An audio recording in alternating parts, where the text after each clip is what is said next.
So nabaon ka sa utang? Opo. Hindi namin alam gagawin noong una kasi ang laki na ng nagastos namin eh. Tapos sira lahat ng aming... Ang masama kasi doon sunod-sunod eh. Nung dumaan yung isa, damage kami. Di tanim uli. Bagong gumaganda, titirahin na naman. Ano ulit? Hanggang sa pininis kami nung kahuli-hulihang bagyo. Kaya naubos ka. Naubusan kami. Pero dahil ito na nga yung aming ikinabubuhay, hindi po pwedeng tumigil. Oo. May mga kaibigan pa rin naman na nagtiwala. Oo. Ayun, nakabangon kami. Okay, ilang taon na yan? 3 years? 3 years. Oh. Sa bagay, yung mga ganong instances, though ang laki ng nalugi mo, hindi naman laging ganon. Hindi naman laging ganon. So, kung anong year po yan, ma'am? 2020? So, 2021, malamang nakabawi ka. Opo. 2022, nakabawi ka. Siguro, yung the following year, nung pagkalipas ng bagyo, kung minatira kaming mga utang sa mga supplier namin, konti na lang. Okay. Wala pang graftings noon. Oo. So, the following year, bayad mo na lahat. Opo. Tapos, the following year, ayun, kita na lahat. Kumita na. Nakabili pa kami nakabili kami ng 2 truck. Naitayo namin yung grafting sa lipa. So, anong lesson doon? Pag farmer ka, dapat matibay ang dibdib mo eh. Matibay ang dibdib mo. Dapat handa ka sa lahat ng pwedeng mangyari. Kung inaasam mo na gaganda ang buhay mo dahil sa nababalita na kumikita, dapat ready ka din dun sa mga malulugi. Sir, anong advantage mo over other farmers? Ano yung meron ka na wala sila? Siguro po malaking bagay yung experience ko bilang technician. Kumbaga na-open yung isip ko sa sa mas malawak na horizon. Nakita ko yung mga sistema ng ibang area. Yun. Nagka-idea ko kung paano mag-market ng malakihan, paano mag-manage ng farm ng maluwang, paano mag-handle ng tao. Yun. Kasi yun yung mga bagay na pag na-mismanage mo yun, yari ka. Lalo sa tao. Pag giniwanan ka ng tao mo, wala. Most likely malulugi yung kung hindi mo napalitan yan. Kasi hindi naman natin kayang trabahuin lahat ng gawain dyan. So dapat binabalanse din.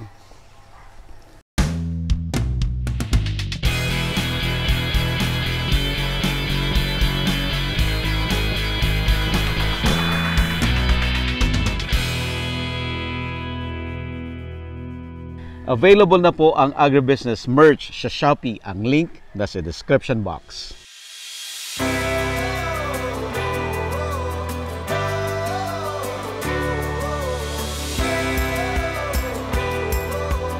Sir, ano ang advice mo sa mga audience natin? Okay, iba-iba no? Iba-iba yung thinking, no? May nagsasabi hindi kailangan malaki, kailangan productive.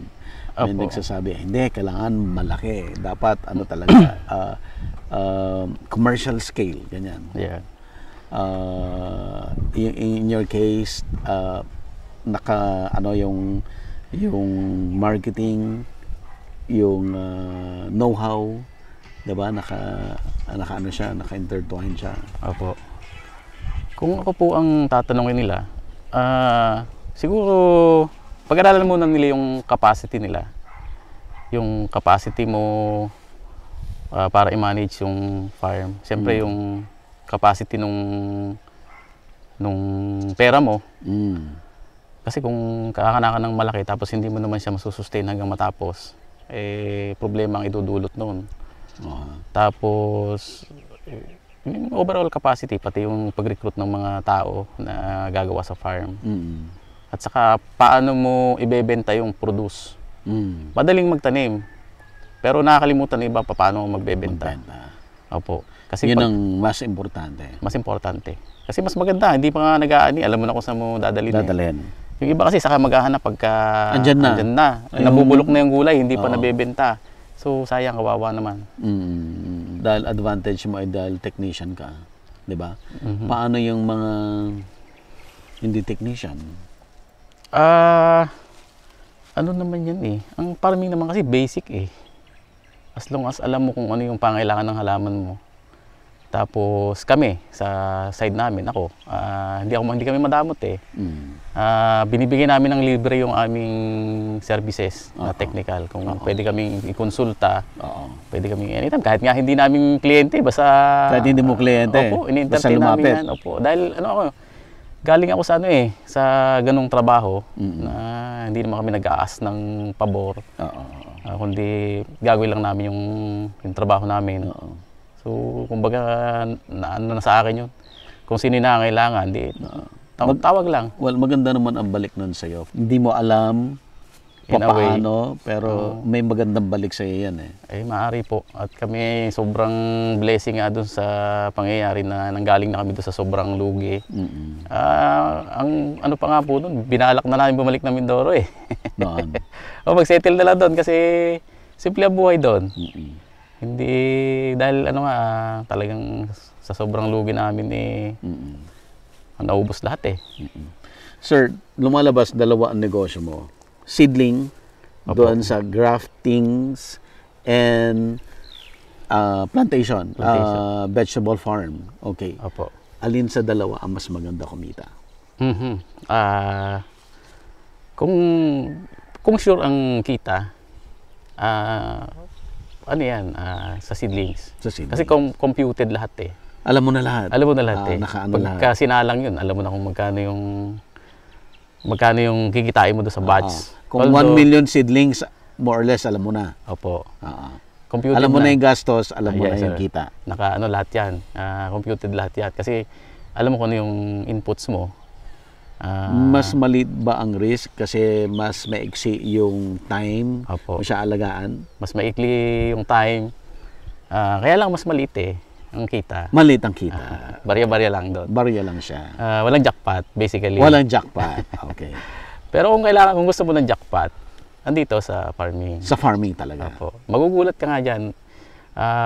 Pag nag-500 yung sili, tapos maganda yung yield mo.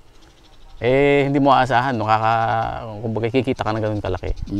Gaano kalaki yung malaki, sir? Sige, if you don't mind.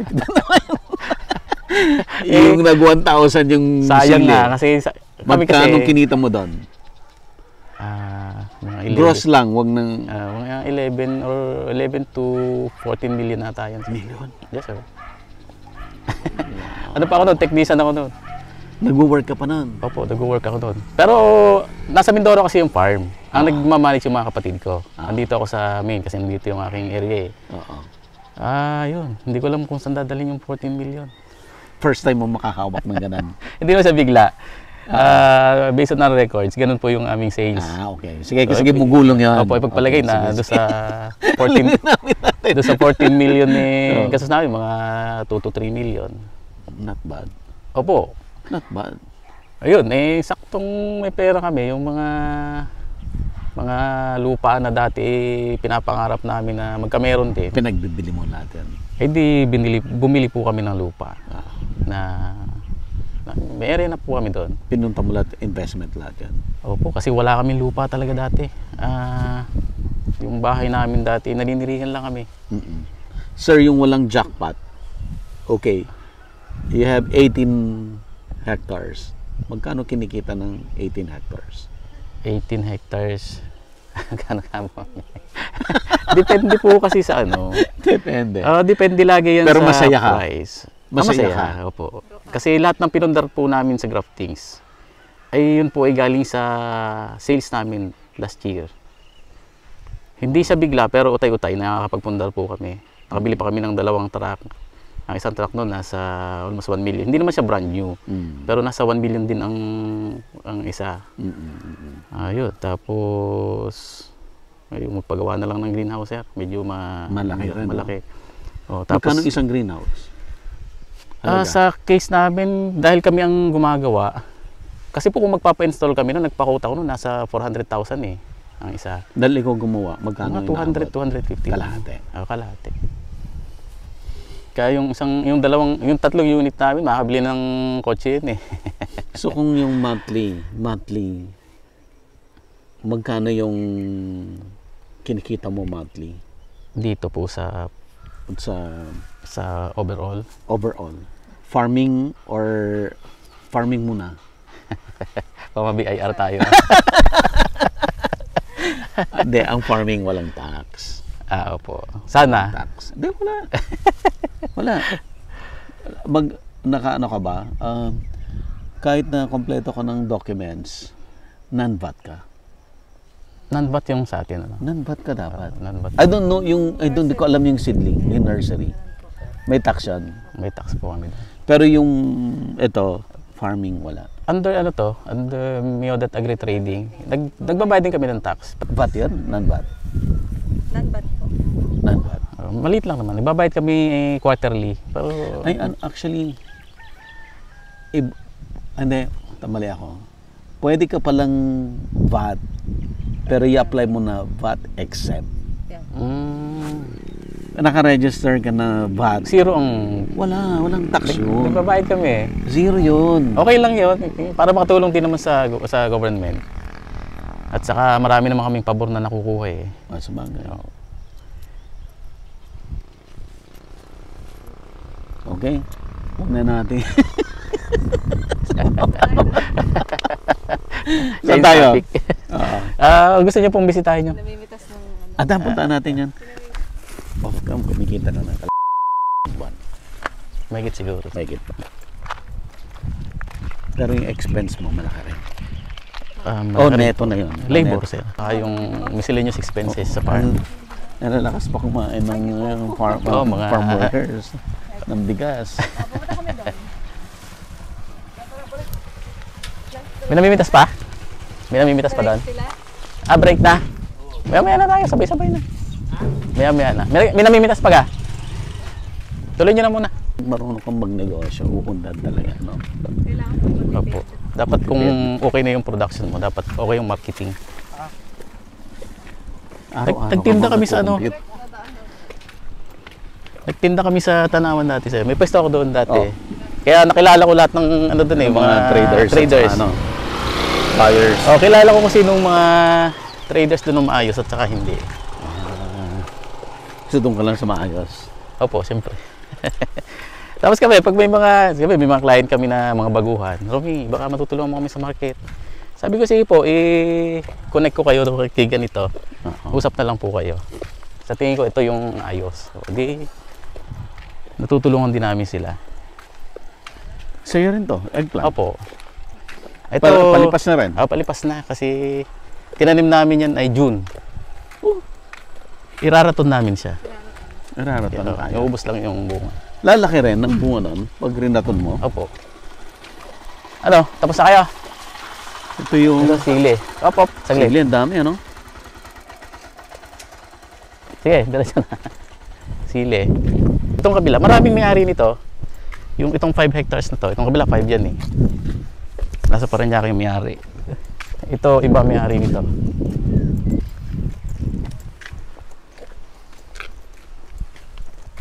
Ang ganda na yung palay ko. Takot kami dyan sa hangin eh. Pero pagka nakagano na, gano'n na stage, sadyang tinaming namin na gano'ng stage na bago dumating yung amihan. Pero yung tatanim pa lang ngayon dito, hindi uubra. Ito, sa'yo rin to. Opo, ito yung pinipitasan nila. Butit sanay silang gumamit ng crates. Opo. Yung ibang farms, Hindi marunong. hindi marunong. Kami crates eh. At, mas hindi nadadamage yung gulay. Oo. Safe. Alin pa hindi natapos? Tuloy nyo na, tapusin. Bawas gas-gas. Bawas gas-gas. Ito may sili din. Sili Kaso tinry ko yung yung sultan. Oo. Tingin ko mas pinakamainam pa rin yung labuyo. Oo. Reels.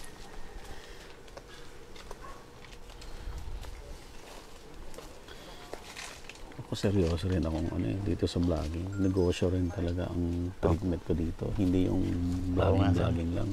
1 million subscriber na kayo. Gamitin nyo na yan, sir. Parami pa yan. Oo, hindi naman uunti eh.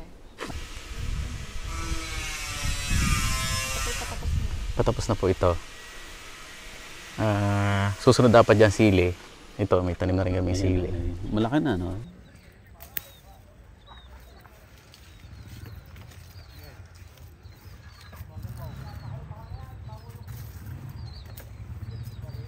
Yung ano lang po, yung mga malaki po yung pinipili namin. Yung pwede na po pan-deliver.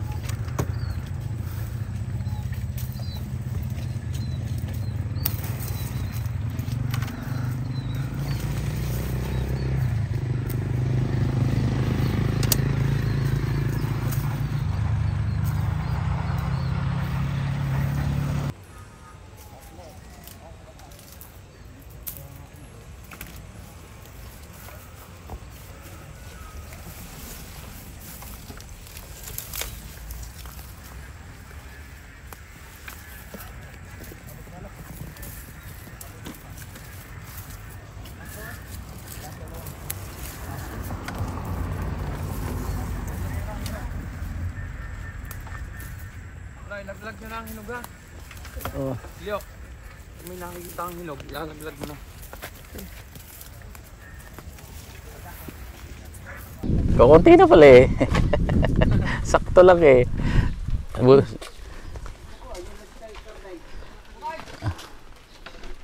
Pag samasamahin nyo na, tapos ikarga na dyan sa ano. Yun ako.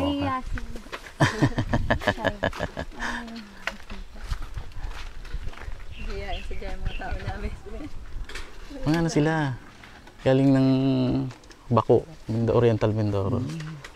Yung iba ay minorities. Yan, mga yan. Opo, karamihan.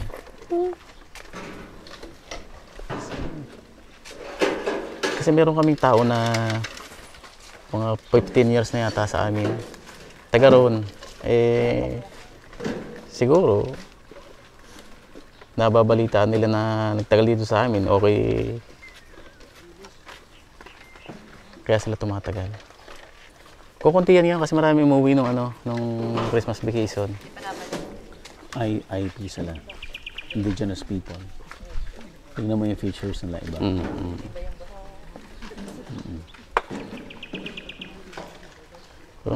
Ang titibay niyan sa trabaho. Yan nung araw daw, di ba? Yung mga kwento-kwento na pinapalit yung sardinas sa isang bugid na saging. Ay, totoo yun. Hanggang ngayon, nag-exist pa rin yun. Meron pa rin yun. May daladalang kambing. Bababa ng bayan. Ay, papamalit lang ng bigas, pagkain. Pero sila, malapit na sa kung civilized na. Yan sisipag. At sige. May tubig kami dyan na malakas. Yung advantage nitong aming area.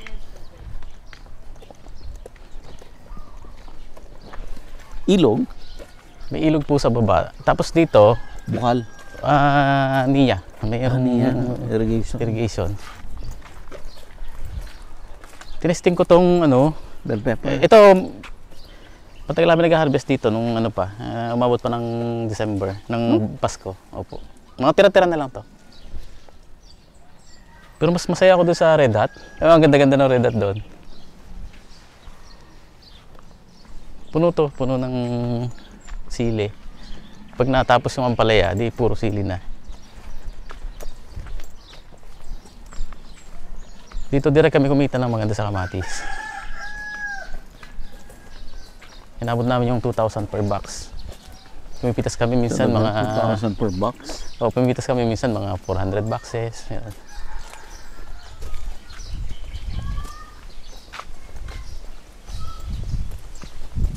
Ang taas na sili.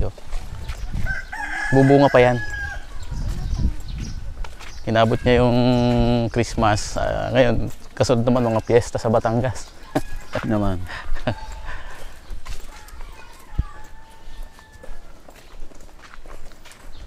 Pagka ganitong mga tuyo ang lupa, naipasok namin yung aming sasakyan sa loob.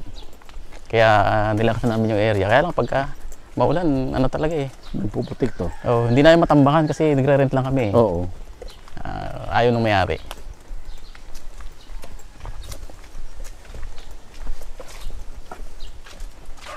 Ito, kamatis. Ito yung Ibang level din yung ano yung challenges mo sa negosyo.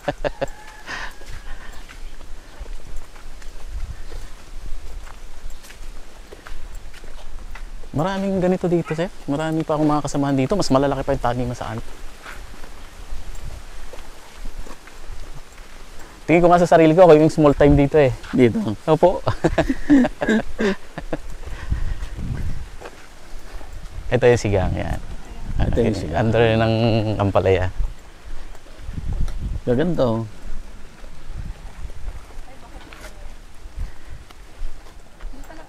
Hindi pa siguro. Ganda. Gaganda. Ito yung panigang best. Yan yan. Panigang East West yung panigang Ano west. po? Allied, kundur. Allied to. Oh. Ang trademark niya, super kintab. Tapos maganda yung shelf life. Gustong gusto yan sa palengke. Allied. Opo. Product ni na Sir Mike dati. Ito. Nung bago mag New Year, pumitas kami dito ng nasa 1.6 tons. Talaga?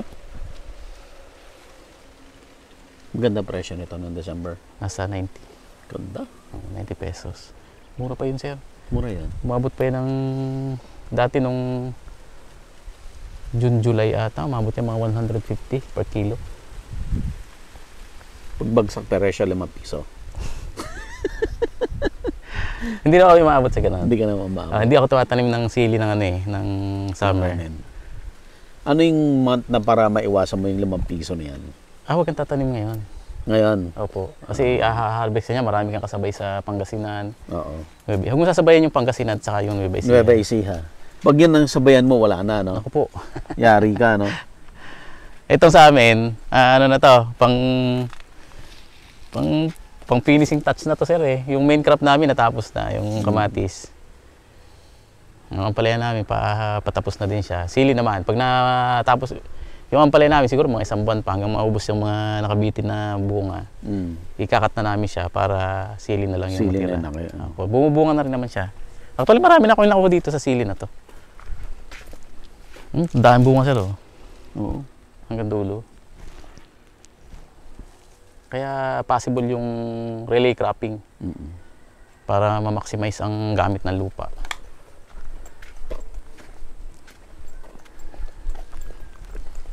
Saka hindi kailangan yung maganda yung plat, no? Opo. Hindi kailangan. Pero next year, baka mag-plastic mulch na ako lahat. Mulch. Opo. Malaking namimenos Sa labor. sa labor. Dami pa yan. Baka kaya natin 2 tons ngayon. Ito yung malaki naming tubig eh. Dinaibert siguro doon sa isang, yung nasa gitna ng aming malakas dito. Malakas yan. So yun rin to. Opo. Yan yung isa naming area pa ng sili. Sili lahat yan, hanggang doon. Tapos may ampalaya na yan. Kaya naglalagay na kami ng balag. Maliit pa, seedling. Maliit pa. Habang mahangin, pinapakubli muna namin. Dito po kaya tayo. Habang maliit pa, pinapakubli muna namin ang ampalaya sa, sa sili.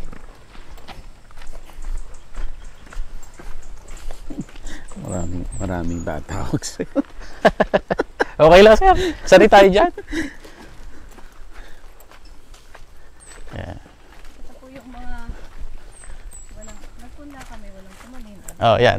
Dito namin dinadala. Oo. May na lang. Tapos ang guarantee ng aming mga kliyente din, minsan kahit yung pananim na namin, pag biglang may tumawag, napapamili sa nila. Opo. Okay lang yun. Part yun ng hanap buhay eh. Kailangan mabigyan mo rin sila ng pabor. Grabe, lawang,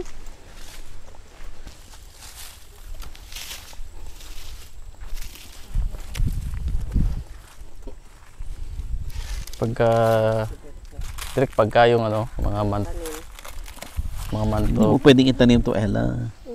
Hybrid to eh. Dapat pala nagdala-dala kayo ng seedlings. Dadaan pa naman yata. Ay, nakalimutan natin yung kamatis. Hindi ba nagala? Hindi napakarga. Ano lang, papira-piraso lang kasi wala na akong tatamnan. Ganda, no? Dati po nga po, Pag- nilalagyan pa namin yung hanggang. Pati Yung yun. kabila na yan. Lahat ng natatanaw nyo na yan, Hindi amin yan. Hindi namin. rene-rent nila yan. Ang palaya, ito ang palaya na. Grabe. Mas maganda dito direct yung mga June, July, August. Full na full kami rito. Saka maraming mga kaibigan ako. Actually, unang natapos ang taniman ng lipa. Kukunti na sila ngayon to. Kami, since may tubig pa kami rito.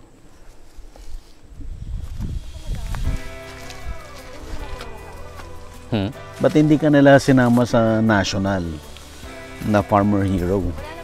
Baka sabihin nung iba bias. Okay na yun. Pero nagko-qualify ka, no? Siguro po, sa dami din ng kahit pa paano natulungan. Saka siguro, isa na kami sa pinakamalakas mag-consume ng seeds nila, ng Isma Seeds. Tapos hindi lang nila, ha? Pati kay Harvest pa. Ay, Opo. kay Halos Allied. lahat, kung anong No New, No Red New. Lady. Saka isa Seminis na Repolyo. Malakas kami.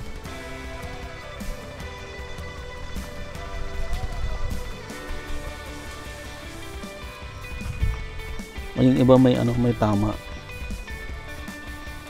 Pauha po tayo. Kailangan niya. Medyo mild ang niyan eh. Tama. Matandang puno na po ito. Pangalawang bunga na.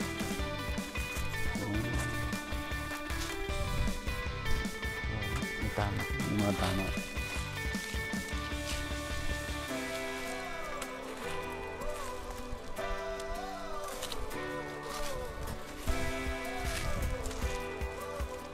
Kaya naiwan siguro. Hindi nila pinatas.